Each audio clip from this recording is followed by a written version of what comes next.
So dahil nga malapit na yung Valentine's Day, ito na nga yung perfect timing para maghanap ng mga pangregalo. Kasi alam naman natin na pag malapit na yung Valentine's Day or mismong araw ng Valentine's Day, dyan pa tayo hindi makapag-decide kung ano ba yung pwede natin iregalo sa kanila or worst, ang mamahal na ng bilihin. And kung naghahanap nga kayo ng perfect gift para sa loved ones nyo, ito yung may recommend ko. Ito yung case na nabili ko lang dito and kita nyo, customize siya. Pwede yung palagyan ng pictures ng jowa or picture ng pagre-regaluhan nyo. Ang nagustuhan ko nga dito sa case na to is mag-safe na siya and high quality yung case na ginamit. Like, hindi siya putyo-putyo.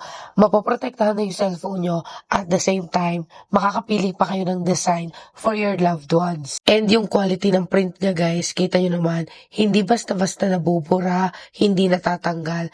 As in, kahit i-rub nyo siya dyan, scratchan nyo, hindi siya nag-fade basta-basta. Kaya sa may mga jowa dyan at hindi pa rin kayo makapag-decide kung ano yung ireregalo nyo, I highly recommend na regaluhan nyo na sila ng mga gantong case. Kasi for sure, matutuwa yung mga yan.